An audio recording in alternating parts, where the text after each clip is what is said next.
위백규. 그의 개혁사상은 기강을 확립하여 부패, 도둑질, 사치, 무지 따위를 없애 부국 강병을 이룩하기 위한 것이었다. 존재 위백규는 저 궁벽진 시골에 묻혀 살면서 외롭게 학문을 닦은 실학자였다. 그는 자신의 출신 배경을 삼벽이라고 말했는데 이것은 그 형편없는 처지를 털어놓은 것이다.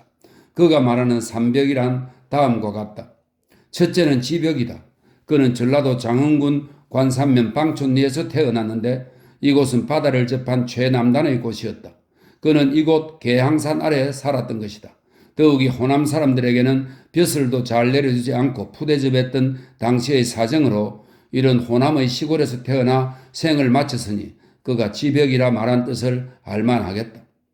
둘째는 인벽이다. 궁벽진 고을에 살다 보니 그걸 가르쳐줄 선생도 제대로 만날 수 없고 학문이나 세상의 일을 잘 아는 사람들과도 어울릴 수가 없었다. 그래서 외롭게 혼자 생각하고 혼자 터득하는 수밖에 없었던 것이다. 셋째는 성벽이다. 여기서 이 말은 위씨가 희귀한 성이라는 뜻을 말하는 것이 아니라 위씨가 비록 벼슬을 할 수 있는 조건은 되어 있으나 조선조에 들어와 도통 벼슬다운 벼슬을 한 자리 얻을 수 없는 처지를 말한 것이다. 그러니 시쳇말로 그에게 배경이 될 만한 줄이라고는 아무것도 없었음을 뜻하는 것이다. 그리하여 그의 가정에서는 그에게 벼슬살이를 원하였다. 총명한 그를 벼슬길에 내보내 한번 위시 문중을 빛내고자 한 것이다. 그리하여 그는 과거를 여러 차례 보았던 것이다. 그도 다른 많은 실학자의 경우와 같이 가난할 수밖에 없었다. 그는 적어도 20세쯤 되어서는 향리의 사람들에게 열심히 글을 가르쳤다. 그리하여 한낮에 농사일을 하며 잠시 쉬는 농군들을 동네 정자나무 아래에 모아놓고 글을 가르치면서 사람의 도리를 깨우쳤다. 그의 이런 열성이 처음에는 외면을 당했지만 차츰 이후 고을에까지 소문이 나서 청년 위백규는 명망 있는 선비로 우르름을 받았다. 그는 과거 공부도 게을리 하지 않고 처음에는 향시를 보기도 했고 차츰 상급 시험에도 나갔다. 그러나 술과 돈으로 이루어지는 과거에 그가 아무리 뛰어난 재주를 지녔다 하더라도 합격할 수 없었다. 그는 계속 낙방을 하면서도 과거에 응시하여 마침내 39세에는 생원시에 합격했다. 위시 문중으로서는 이것만도 큰 영광이었다. 그러나 실제의 벼슬은 내려지지 않고 합격자 명단에만 올라 있을 뿐이었다. 그렇지만 위백규는 위생원으로 되어 있었던 것이다. 그는 큰 스승을 찾아 나섰다. 곧 멀리 충청도 덕산에서 많은 제자를 기르고 있는 윤봉구를 찾아간 것이다. 이때 위백규의 나이 25세였다. 패기만 넘치고 물정을 모르는 촌선비 위백규에게 하나의 전기가 마련된 셈이었다. 윤봉구는 그의 뛰어난 재주와 학문에 대한 열정을 보고 자세하고도 친절하게 학문을 일러주었다. 더욱이 그는 윤봉구의 문화를 출입하면서 많은 책을 구해 읽을 수 있었다. 그때 주자전서와 같은 방대한 책을 구하려면 논 몇마지글을 팔아야 했는데 그는 팔 논도 없었기에 윤봉구를 통해 이 책을 구할 수 있었던 것이다. 이래하여 그의 학문은 그야말로 일취월장으로 뻗어갔다. 그는 몇백 리나 되는 거리를 17년 동안 한 해도 빼놓지 않고 스승을 찾아다녔다. 윤봉구를 만난 시기부터 그가 죽을 때까지 계속했던 것이다. 그의 스승이 죽자 그는 향촌의 교화와 지역의 발전을 위해 일생을 바칠 것을 결심하여 때로는 농사를 짓고 때로는 글을 가르치며 나날을 보냈다. 그가 학자로서 일생을 마치려는 결심에 금이 가는 일이 일어났다. 1794년 남해 일대는 태풍이 몰아쳐 어민과 농민들이 큰 피해를 입는 일이 벌어졌다. 이에 조정에서는 그 외유사로 서영보를 보냈다. 서영보가 장흥에 와서 명망 있는 선비 위백규의 글을 읽어보고 놀라마지 아니했다.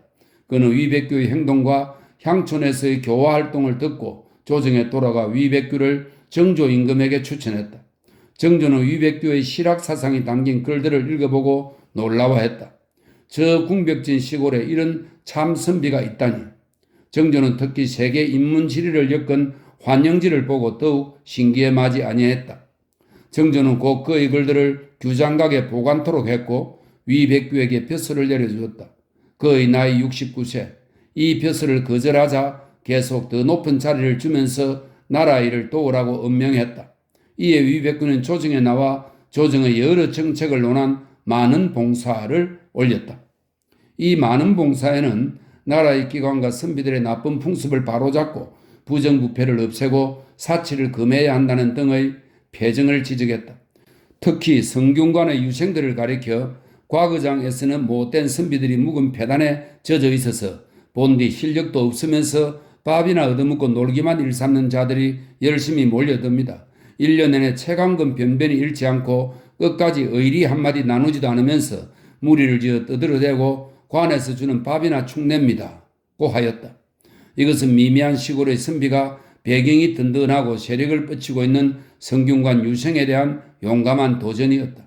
어쨌든 이런 그의 생각은 정조를 흡족하게 하여 뜻대로 백성을 다스려보라고 옥과 현감을 주어 내려보냈다. 70의 노구를 이끌고 위백규는 임지에 부임하여 1년 동안 무지내를 썼다. 그리하여 정약용이나 박지원의 경우처럼 훌륭한 원님의 친송을 받았다. 그러나 풍증이 도저 사직하는 상소를 올리자 정조는 별제라는 한직을 주어 서울로 불러올렸다. 별제는 비록 한직이기는 했으나 정육품의 품계에 해당하는 자리였다. 이에 성균관 유생들은 이 임명을 반대하여 동맹휴학에 들어갔다. 위백규가 그들의 잘못을 지적한 감정에서 나온 것이다. 이에 위백규가 사직을 하자 정조는 한 등급을 올려 전주에 있는 경기전의 책임자가 되도록 했지만 끝내 나가지 않고 고향에 돌아왔다. 그리고 72세의 나이로 그는 고향에서 세상을 떠났다. 참으로 촌무지랭이가 출세했다면 출세한 것도 되고 그 훌륭한 식견을 제대로 국가의 정책에 써보지 못했다면 불행한 상태라고 말할 수도 있을 것이다. 그가 서울 나들이를 몇 차례 했으나 그의 교우 범위가 넓은 것은 못되었다. 그는 당시 서울 근방에서 활약하던 박지원, 홍대용, 안정복, 정약용 같은 실학자들을 만난 적이 없었다. 그는 혼자 읽고 보고 들은 것을 토대로 실학 사상을 전래하였지 친구들과 함께 토론을 거치고 의견을 나누며 정리한 것은 아니었다. 이것은 아마도 그가 300을 말한 자기의 처지에서 성격이 폐쇄적이고 비타협적으로 흘러간 탓으로도 보인다. 어쨌든 그는 다른 실학자들과는 달리 독특한 개혁 사상을 피력했다. 그의 개혁 사상의 요지는 벼슬아치, 선비에서부터 아전, 농민에 이르기까지 기강의 확립에 그 초점을 두고 있다. 일테면 부패, 도덕질, 사치, 무절제 그리고 무지를 없애야 부국 강병을 이룩할 수 있으며 복된 사회를 건설할 수 있다는 것이다. 이것의 실현 방법을 그는 향촌에서 찾고 있다. 그는 첫째, 학교 교육을 널리 보급할 것을 역설했다. 그는 이 문제를 두 가지로 나누어 설명했다. 첫째는 훈장은 선거로 뽑아야 한다고 했다. 지방의 덕망이 있는 유식한 사람 몇 명을 골라 추천하면 지방의 유지 50여 명 정도가 모여 투표를 해서 가장 표를 많이 얻은 사람을 훈장으로 뽑는다. 그리고 뽑힌 훈장에게는 교육에 열중할 수 있는 경제적 대우를 해주고 교육의 성과에 따라 포상도 해야 한다고 했다. 둘째는 학생의 원만한 인격과 학업을 이룰 수 있는 능력을 갖춘 자를 뽑아 경비를 관에서 부담하면서 교육을 시키도록 하자는 것이다. 그리고 이에 충분한 기회를 주어서도 능력이 미치지 못하는 학생은 학업을 중단시키고 농사 따위의 생업에 종사하도록 해야 한다는 것이다.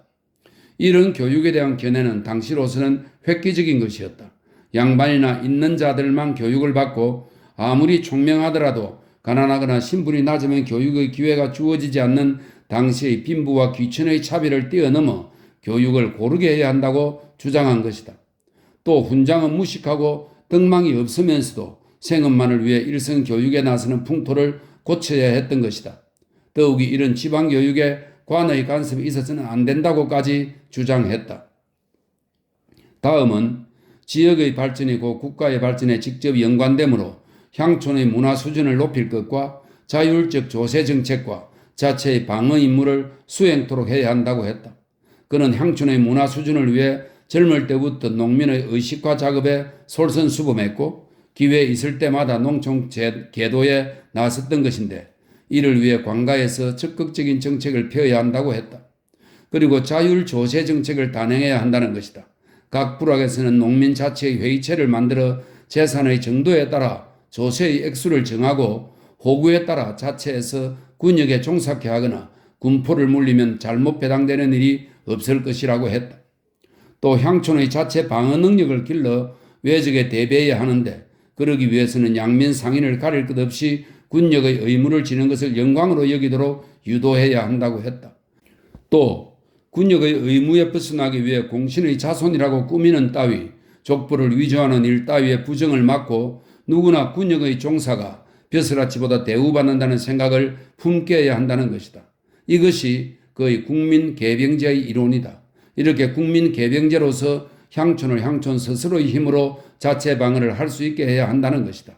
이런 그의 개혁 사상은 제자들에게 계승되지 못하였으며 조정의 정책으로도 채용되지 못하였다. 그가 시골 한사 출신이었던 탓인가? 그의 말에 귀를 기울일 풍토가 못된 현실 탓인가?